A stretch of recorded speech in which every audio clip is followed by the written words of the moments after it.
Carl Jung explained 13 signs your aura is too powerful for most people to handle. If people avoid you, get jealous of you, or feel strangely unsettled in your presence, it's not your attitude, it's your aura. Carl Jung knew that when your inner light becomes too powerful, it doesn't just inspire others, it exposes them. Part 1. What is an aura and why Carl Jung cared about it? Your aura is more than a mystical glow or a colorful field artists depict in spiritual illustrations. In psychology, especially the depth psychology of Carl Jung, your aura can be interpreted as the invisible energy signature you project, consciously or unconsciously, into the world. It's not just about what people see on the surface. It's about what they feel when you're around. And when that aura is powerful, it disturbs others, not because you're doing something wrong, but because you're embodying something rare and deeply unsettling, authenticity, the psychological roots of the aura. Carl Jung didn't use the word aura in the traditional spiritual sense, but his concept of the psyche, the unconscious, and the collective unconscious imply that we are not just minds or personalities, but also fields of influence. Jung believed that each person is a complex system of conscious identity, shadow elements, repressed desires, and archetypal energy that belongs to humanity at large. When someone has integrated more of their unconscious material, what Jung called individuation, they exude a presence. This presence is not something they wear like a jacket. It emanates from within them and affects people around them without a word being spoken. That's your aura, the psychological, emotional, and even spiritual weight of your being that enters the room before you say anything. Powerful auras often belong to people who have confronted their shadow, embraced their truth, and stopped seeking approval from others. They have become whole, not perfect. But whole and wholeness disturbs a world addicted to illusion. Why powerful auras disturb people? Carl Jung once said, "People will do anything, no matter how absurd, to avoid facing their own souls." This quote is central to understanding why your powerful aura causes discomfort. When you walk into a room carrying a high-frequency energy authenticity, emotional depth, radical self-awareness, you act as a mirror. You reflect back to others what they are not confronting in themselves. To someone who is disconnected from their own truth, being around someone who lives their truth is agitating. It reminds them of what they are avoiding. Imagine walking into a room full of people wearing masks, and you're the only one without one. It doesn't matter how kind or quiet you are, your very presence becomes a threat. Why? Because you reveal the artificiality around you without even trying. That's the disturbing power of an integrated aura. This disturbance often has nothing to do with hostility. It's more subtle. People might fidget, avoid eye contact, or overreact to your opinions. Some may criticize you for being too intense or too deep. Others may admire you from afar, but feel unable to approach. These responses aren't about you. They're about how people feel in your energetic field. The aura as a psychic projection. According to Jung, all human beings project parts of their unconscious mind onto others. This is known as psychological projection. When someone with a strong aura enters a space, their presence often interferes with other people's projections. Most people prefer to deal with life by assigning their unresolved emotions to someone else. They project insecurity, anger, inadequacy, or fear outward so they don't have to face it internally. But when your aura is strong, it pierces those projections. Your authenticity invalidates their illusions. This is why Jung wrote about the danger and responsibility of becoming whole. It disrupts the false narratives others are clinging to. This is especially true in social or professional settings. Your energy may quietly challenge the norms or unconscious power dynamics in a group. Without saying a word, you might be labeled too much, too spiritual, too intense, or too complicated when in reality, you're simply aligned. The more integrated your psyche is, the more unified your energy becomes. This creates resonance or dissonance in others depending on how far along they are in their own individuation process. Shadow integration and the birth of a powerful aura. Let's talk about how this energy develops. You don't get a powerful aura by meditating once a week or saying affirmations. It comes through deep shadow work, a process Carl Jung described as bringing the unconscious into consciousness. The shadow includes all the parts of yourself you've been taught to hide: anger, grief, fear, envy, and even power. Society often trains us to suppress these things in the name of being good. But suppression does not lead to peace. It leads to internal fragmentation. When you engage in shadow work, you begin to reclaim the fragmented parts of your psyche. You confront what you've denied, forgive what you've hidden, and start loving parts of yourself you once hated. As this healing unfolds, your aura begins to stabilize and strengthen. You're no longer carrying chaotic, repressed energies. You've processed them, and this transformation produces a radiant field of presence that people can feel, even if they don't understand it. Jung believed that individuation, the integration of the unconscious and conscious self, creates what he called a self, a force greater than the ego that radiates wholeness. When you reach that state, your aura no longer reflects fragmentation. It emits coherence, and that coherence feels powerful and magnetic, but also unsettling to those who have not begun the same process. How the collective unconscious reacts to strong individuals.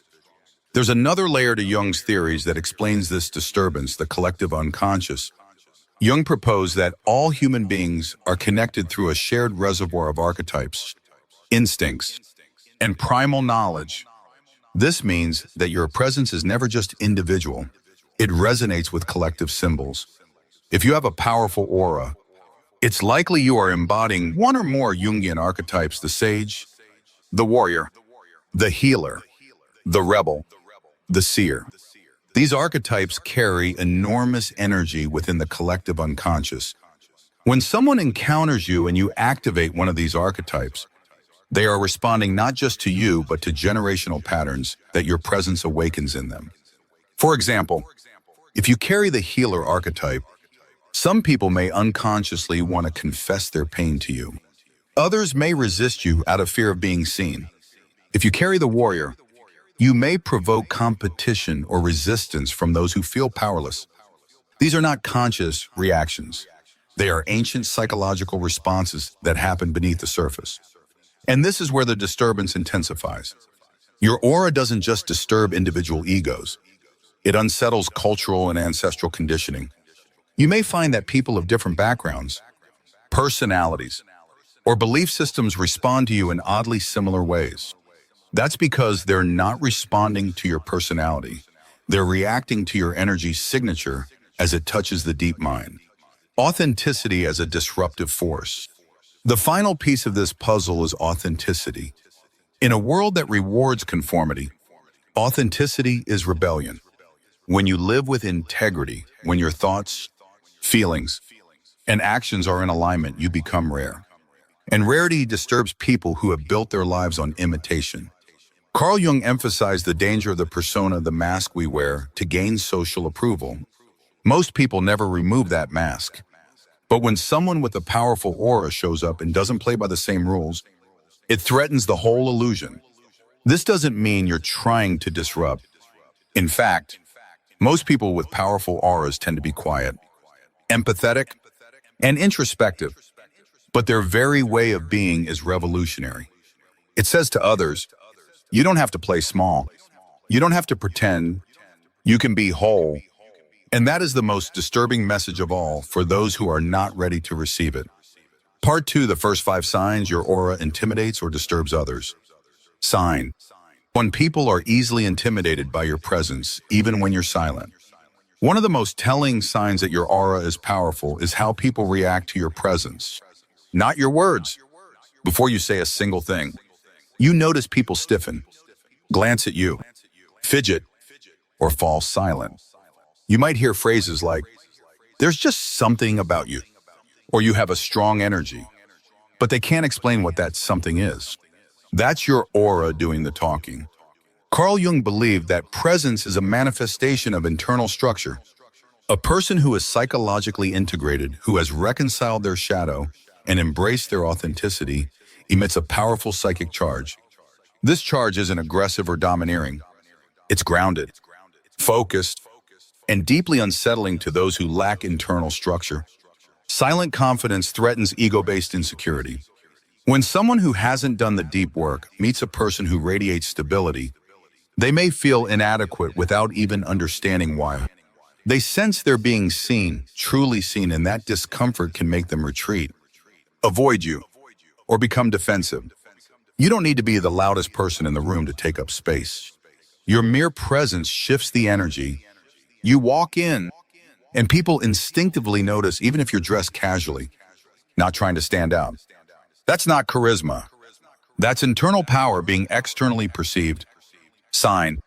2, you attract both admiration and envy without trying. People are drawn to you, but they don't always stay. Some admire you intensely, while others become jealous or competitive, seemingly without cause. This polarity of responses is a clear indicator of a strong aura. In Jungian terms, you're triggering projection. People look at you and see reflections of their own unconscious desires or insecurities. To those yearning to embody authenticity, you're an inspiration. To those trapped in self-denial, you're a threat. This duality often feels confusing. One person might compliment you for being so grounded, while another accuses you of being arrogant or too intense. Yet you're doing nothing different.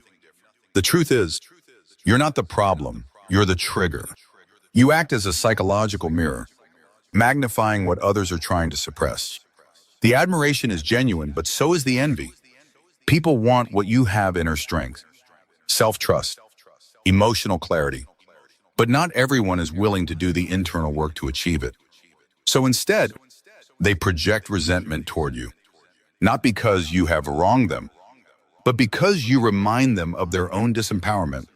Jung once said, "Everything that irritates us about others can lead us to an understanding of ourselves." When your aura irritates others, it's often not personal, it's instructive, but only those ready for growth will see it that way. Sign. 3, people project their insecurities onto you. If your aura is strong, you will become a canvas for other people's inner chaos. Without realizing it, others will place their unresolved fears, traumas, and anxieties onto you. This shows up in subtle ways. Always you're accused of having bad intentions when you were simply being honest. And someone tells you, "You think you're better than us," when you've said nothing of the sort. You're blamed for the emotional reactions others have around you. Why does this happen? It's because your energy forces people to feel themselves more clearly. You don't allow people to hide, even when you don't say a word. Your presence is like a spiritual X-ray machine. It penetrates the ego's facade. People feel seen, and being seen is terrifying for those who are disconnected from their authentic self. In Jungian psychology, this is the domain of the shadow. When someone hasn't reconciled their shadow aspects, they offload that tension onto others. And if you're carrying a purified and integrated energy, you become the easiest and most obvious target. It takes discernment to realize this. If you're unaware, you may start to believe these projections. You may internalize guilt or shame that doesn't belong to you. But once you recognize this pattern, it becomes clear you're not the problem. They're reacting to their own pain through you. Your job is to stay grounded in self-awareness. As Jung emphasized, individuation involves withdrawing projections and owning one's emotional landscape. That's the journey you're on, and others may not be ready to join you. Sign. Or you experience strong emotional reactions from strangers. Have you ever noticed how strangers open up to you without warning, or conversely, become hostile without provocation? These intense emotional reactions are a direct reflection of the vibrational charge your aura carries. People might share deeply personal traumas minutes after meeting you. You cry or become emotional in your presence, and react with disproportionate irritation or suspicion. This isn't accidental. You walk into their psychic field, and suddenly, something within them begins to unravel. Your aura acts like an emotional tuning fork, resonating with repressed feelings they've buried for years. Jung described the unconscious as the storehouse of all things forgotten, disowned, or rejected. When a powerful aura meets a heavily defended psyche, it stirs the pot, and the result is often chaos, emotional turbulence, unexpected confessions, or even confrontation. Some may thank you for helping them realize something. Others may accuse you of manipulating or disrupting them, even though you did nothing. This is the burden of having a strong aura. You're a catalyst, not by choice, but by nature. The same fire that warms some will burn others, and it all depends on their level of emotional maturity. The key here is compassion. Recognize that their emotional reaction is a sign that something within them wants to surface. But also remember, it's not your responsibility to heal or hold space for everyone. You are a trigger, not a therapist. Protect your energy accordingly. Sign 5. You're often misunderstood or labeled as too intense. If you've been told you're too much, you think too deeply, or you're too sensitive, take it as confirmation that your aura does not conform to societal norms, and that's a good thing. The world often rewards shallow interactions and surface-level connections. When someone like you comes along, someone who sees through masks, who speaks from the soul, who doesn't play games, it unsettles people. They don't know where to place you. They might say, "Yes, you're intimidating. You're not like anyone I've met. You're just too intense." That intensity is not a flaw. It's a frequency mismatch. Your aura is operating at a deeper level spiritually, emotionally, intellectually, and most people are not tuned in. You're not too much. You're just in a world that's often operating in emotional poverty. Jung warned about the dangers of conformity. He believed that many people live as a mask, the persona, and never access their true selves.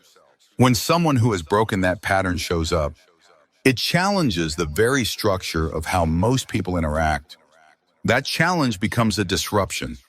You might be excluded, avoided, or misunderstood, not because you're doing anything wrong, but because you're refusing to shrink. You refuse to dilute your presence. You refuse to become a shadow of yourself just to make others comfortable. And that kind of self-containment is rare. It is awe-inspiring to the right people and terrifying to those still hiding from themselves. Part 3, signs 6 to 9, your energy shifts the atmosphere. Sign 6, you change the energy of the room just by entering. One of the clearest signs of a powerful aura is that your energy doesn't just fill a space, it alters it. You walk into a room and suddenly, conversations pause.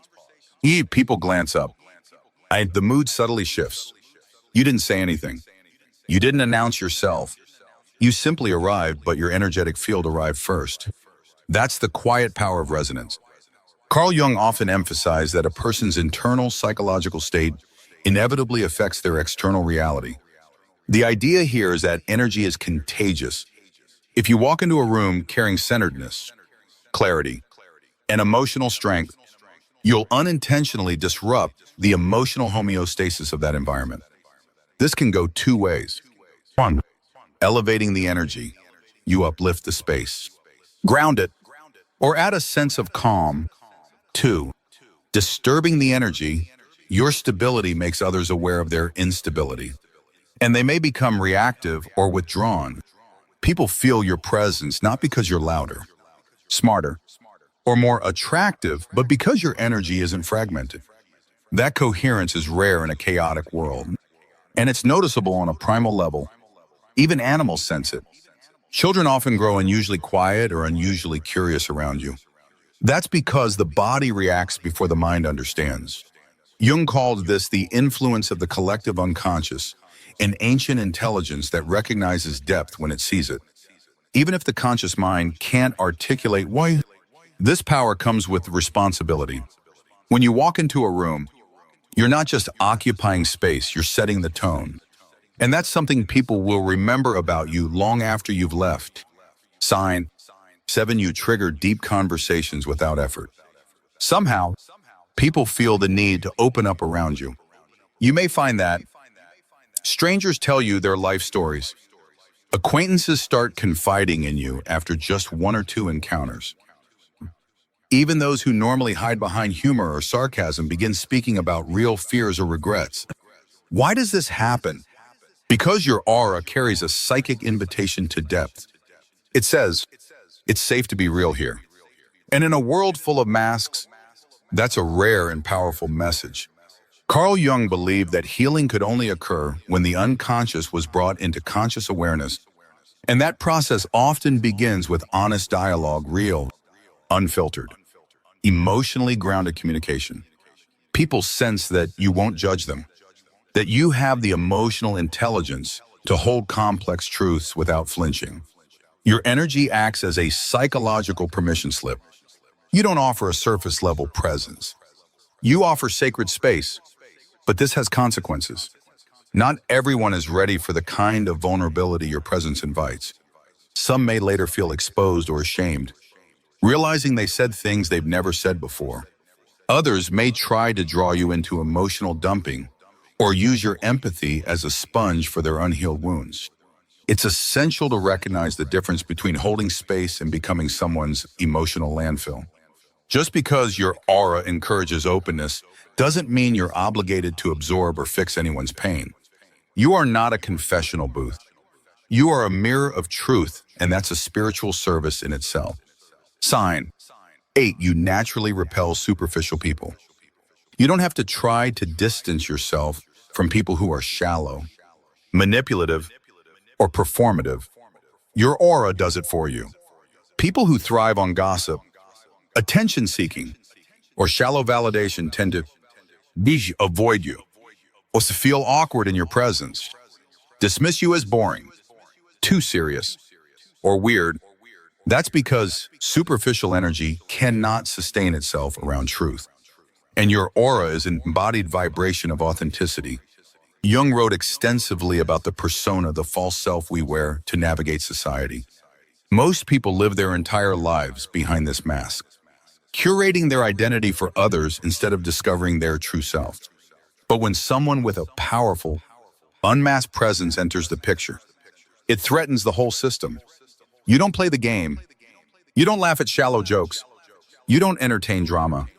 You exist on a different wavelength, and those invested in superficiality sense that immediately. They may try to test you, provoke you, or dismiss you, but underneath it all is a deep insecurity. You represent the path they are avoiding. You remind them that it's possible to live without pretense. And that's terrifying for someone whose entire self-worth is built on image management. Rather than being offended, take it as a compliment. If shallow people are uncomfortable around you, it's because your energy demands depth, and not everyone is willing to go there.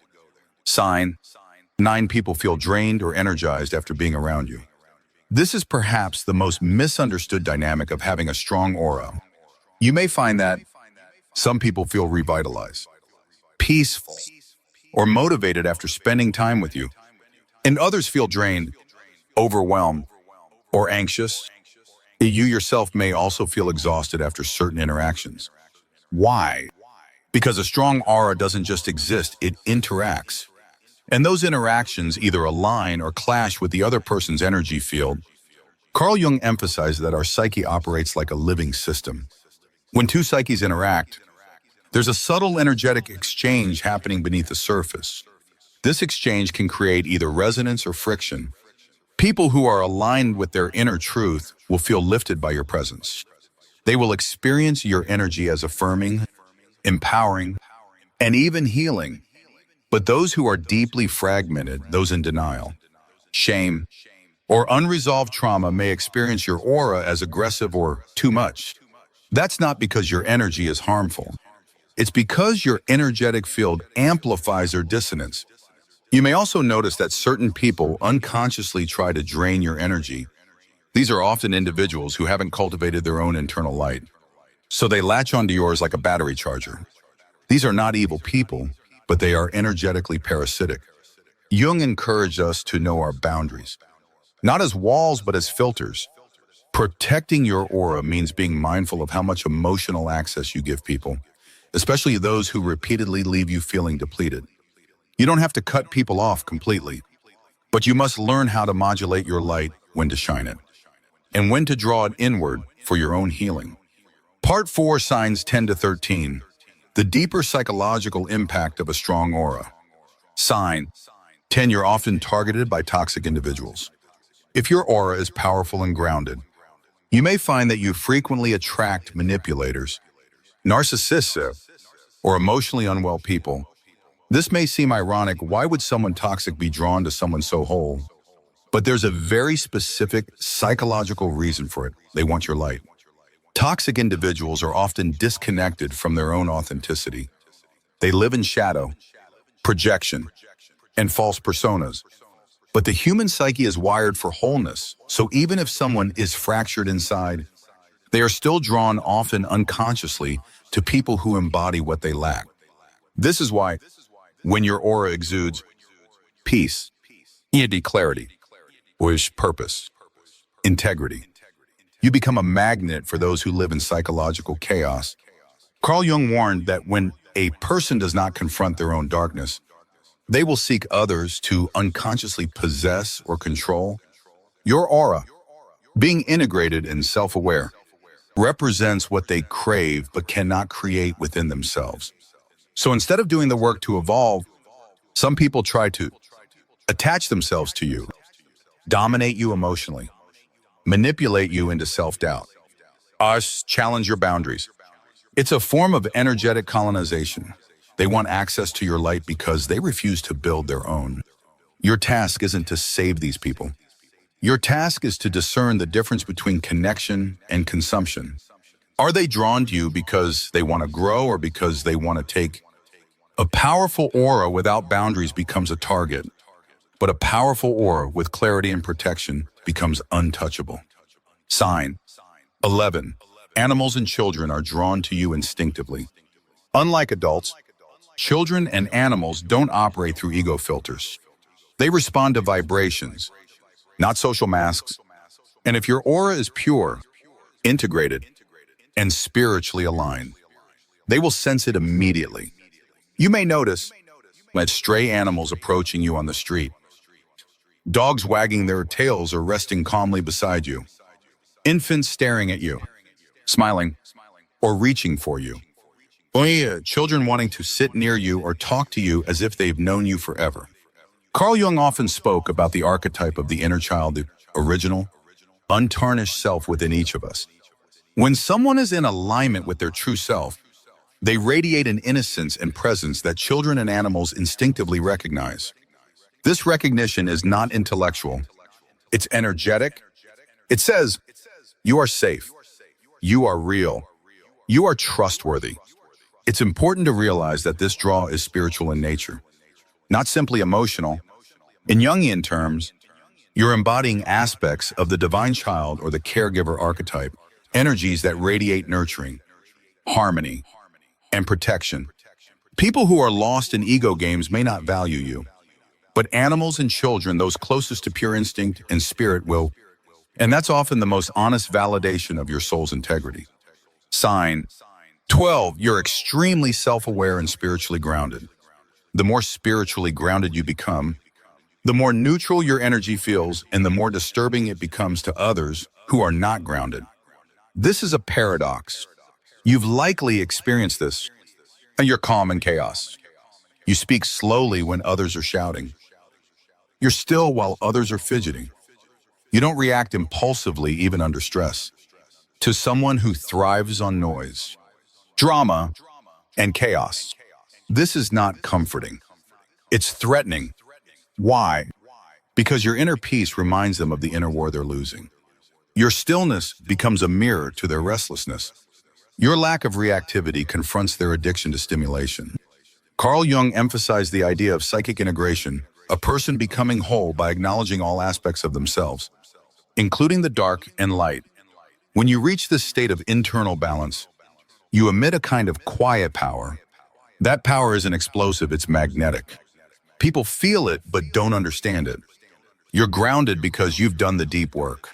You've faced your trauma. Questioned your identity.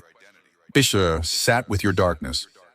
Aligned with a higher spiritual truth. Now you walk into rooms not with ego, but with spiritual presence. You don't need to dominate. You don't need to impress. Your energy simply is. And to someone living on autopilot, that isness is alien. They expect performance, noise, false charm. You offer none of that, just truth. And nothing is more uncomfortable than being faced with truth when you're not ready for it. Sign 13. You don't seek approval, and that unsettles others. Most people spend their lives trying to be liked, validated, accepted. But if your aura is powerful, you've likely outgrown that need. You no longer modify your opinions to fit the room. Smile to make others comfortable. I'll shrink your light so others won't feel small. Apologize for your boundaries. You've learned to validate yourself. You know your worth. You've walked through fire, survived solitude, and found peace without applause. That makes you deeply uncontrollable. Carl Jung said, "The privilege of a lifetime is to become who you truly are." But that privilege comes with a price: alienation from the herd. When you don't seek approval, you become unpredictable. You break social norms. You cannot be guilt-tripped or manipulated. To people who rely on control or collective consensus for their identity, your independence is deeply disturbing. It dismantles the illusion that belonging requires obedience. You've stopped looking for permission to be yourself. That alone creates a vibration of power so strong that others feel it before you speak. It doesn't matter if you're extroverted or quiet, loud or soft-spoken, your energetic signature says, "I am not for sale." And in a world that commodifies everything, that is terrifying. Part 5, how to embrace and protect your powerful aura. Having a powerful aura isn't a performance. It's not something you can switch on and off. It's a state of energetic integration, the sum of your inner work, self-awareness, spiritual grounding, and psychological maturity. And while it can be magnetic, healing, and transformational to others, it also requires intentional stewardship. This part is about learning how to understand what your energy actually does. Protect your energy field without shutting down. Use your aura for purpose, not pride. Maintain clarity and boundaries in a world that will often try to consume or distort you. Look, your aura is a tool, not a trophy. First, let's get something straight. A powerful aura is not a prize. It's a responsibility. Jung emphasized that wholeness isn't about superiority, it's about authenticity. Once you begin integrating your shadow, living in alignment, and becoming self-aware, your energy starts shifting automatically. This draws people toward you, opens hearts, and invites vulnerability. But if you're not mindful, that same energy can be misused by others, or even by yourself. This is where spiritual humility is crucial. Your aura is a mirror for others. It shows them who they are, not because you're better, but because you're clearer. You've cleared your energetic field of noise, lies, and dependency. And that kind of clarity is a tool for awakening, not a badge of honor. If you start using your aura to gain admiration, attention, or power over others, it becomes polluted. You shift from being a channel of truth to becoming another mask. That's when the aura weakens and invites karmic imbalance. So your job is to treat your aura like a sacred force, not an egoic weapon. It exists not just for you, but through you. Let it be in service to something greater: healing, insight, transformation, peace. 2, establishing energetic boundaries without closing your heart. A powerful aura often means you become a magnet for pain, people's traumas, wounds, shadows, and projections. If you're not careful, you start absorbing energy that doesn't belong to you. Over time, this can lead to burnout, confusion about your own emotions, and chronic fatigue, emotional entanglements, compassion fatigue. Here's the paradox. You're not meant to close your heart, but you must protect your field. Carl Jung talked often about the necessity of psychic boundaries. Integration doesn't mean openness to everything. It means discernment. Who and what deserves access to your energy? Here are several ways to protect your aura without shutting down. Ground before you enter a space. Before walking into any new environment, especially one you sense is energetically chaotic, take a few seconds to ground yourself. Use your breath. Feel your feet on the floor. Visualize a protective light around you. Decide what enters your space and what doesn't. Be a filter, don't absorb. You're not a sponge. You don't have to take in everything. Learn to observe energy without internalizing it. Let it pass through your awareness like a cloud seen, acknowledged, and then released. C. Set clear emotional boundaries. Just because someone wants your time, your listening ear, or your validation doesn't mean they're entitled to it. You are not a public therapist. Your compassion must be rooted in clarity, not guilt. Disengage without guilt. If someone repeatedly leaves you feeling drained, anxious, or compromised, it's okay to walk away even if they're family, even if they're not that bad. Spiritual self-respect includes knowing when to exit low-frequency fields. Learning to say no without explanation. People with powerful auras often struggle with guilt. Why? Because their presence naturally helps others. And when they begin to withhold that presence to protect themselves, they feel like they're being selfish. But Jung made it clear, individuation is not people-pleasing. It's the commitment to be whole rather than liked. You are allowed to and say no without an excuse. Now, cancel plans without guilt. But refuse to give emotional energy to manipulative people. Turn down requests that drain you. Prioritize solitude without explanation. Your aura is precious. It cannot be given indiscriminately, or it will lose its purity. Each time you say no to something that violates your peace, your aura grows stronger, not because you're isolating yourself, but because you're refining your energy field to resonate with purpose, not people-pleasing. 4. Embrace your role as a catalyst, not a savior. People will be drawn to you. They'll pour out their stories. They'll cry in your presence. Some will project their pain onto you. Others will seek you as a lifeline. But here's what you must remember. You are not their solution. You are not their guru. Plus, you are not their savior. You are a catalyst, a mirror, a vibrational shift. Carl Jung wrote that each individual must take the journey into the unconscious alone. You can offer reflection, insight, support, but you cannot do the work for them. To carry a powerful aura is to accept that others will be moved by your presence. But that doesn't mean you're meant to carry their healing. Empower them, but don't enable them. Guide them, but don't rescue them. You can sit beside someone in the dark without extinguishing your light. Stay rooted in daily practices that recenter your energy. A powerful aura must be maintained. It is not self-sustaining. The more energy you emit, the more self-renewal you need. Here are essential practices that Jung would encourage, though, in his own psychological language. Daily solitude. You need time to detach from collective energy. This isn't loneliness, it's psychic hygiene. Whether it's meditation, journaling, prayer, or simply walking alone. Solitude recenters you in your original vibration. B. Shadow work maintenance. Continue to examine your triggers, judgments, and emotional reactions. Your aura is strong because you've done the work, but that work is never finished. The more clear you become, the more subtle your blind spots. Keep confronting them. Inner child connection. Keep nurturing the innocent part of you that still dreams, laughs, and feels deeply. That purity is a powerful source of light. Jung's concept of the divine child archetype points to the regenerative center within us. Protect it. Do embodiment. Don't live in your head. Powerful auras come from embodied energy. Move your body. Feel your emotions. Don't spiritualize your pain, process it. When you're in the body, you're in your full power.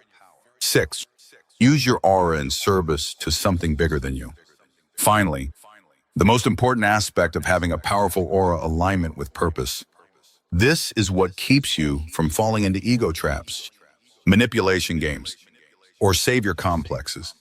When your energy field is aligned with a greater mission, healing, truth-telling, awakening, or protection, your aura becomes a channel, not a burden. Carl Jung believed that each person carries a myth within them, a sacred narrative, a path of soul evolution. When you find yours, your energy becomes magnetically meaningful. You stop performing. You stop proving. You simply exist with intention. A powerful aura without purpose becomes overwhelming. But when channeled toward a higher vision, it becomes revolutionary. So ask yourself, what does my energy naturally want to do in this world?